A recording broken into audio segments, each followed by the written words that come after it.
শস্য শ্যামল ফসল ভরা মাটির ডালে খানি খোদা তোমার মেহেরবানি।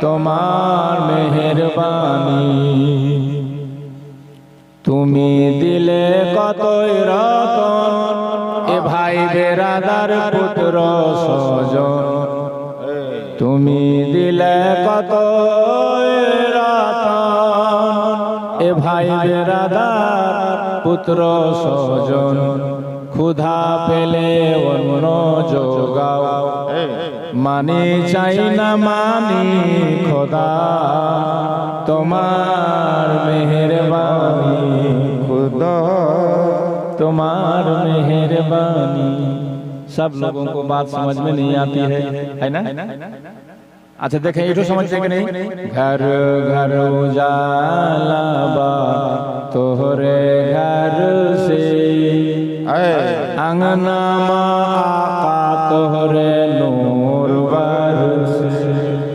हाँ अब समझ बात आ गई है ना? सुरजापुरी और सुरजापुरी और भोजपुरी। सुरजापुरी भी समझते हैं आप लोगों की बोली ही सुरजापुरी है। कहते हैं क्या? दुनिया कितने बदले गए, दुनिया कितने बदले गए। अरे मस्जिद पड़ल है खाली, सिनेमा हॉल में ठेला ठेल। दुनिया कितने बदले गए, दुनिया कितने बदले गए। कुछ नहीं तुम्हारी भाषा? कतो बदले गए दुनिया। कहो आयत करीमा की तिलावत का शरफ हासिल किया। अल्लाह ताला का फरमान है, ऐ ईमान वालो अल्लाह से डरो, सच्चों के साथ हो जाओ। कहो सुभान अल्लाह। हम लोग अल्लाह से डरते हैं ना? जोर से बोलिए, डरते हैं ना? कितना डरते हैं देखिए, सब लड़का भी रास्ते में खड़ा है। नबी की महफिल हो रही है, आके बैठना चाहिए। ऐ मेरे दोस्त, अल्लाह वाले अल्लाह से कैसे डरते थे? एक सहाबी का नाम है हजरत अबू दुजाना। क्या नाम है? जोर से बोलो। नबी के पीछे नमाज पढ़ते थे पांचों वक्त। फजर में हाजिर, जोहर में हाजिर, मगरिब में, इशा में।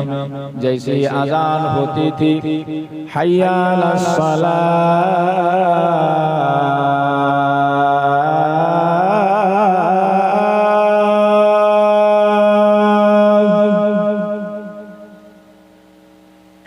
सारे लोग मदीने के काम छोड़ देते थे, दुकान छोड़ देते थे, मकान छोड़ देते थे, मस्जिद की तरफ दौड़ते थे। इसलिए कि उनको मालूम था ये जो आवाज आ रही है खुदा के घर से, उसी घर में हमारी जिंदगी के हर मोड़ के लिए कामयाबी उसी घर में है। कहिए सुभान अल्लाह। इसीलिए तो कहा जाता है हय्या अलल फलाह।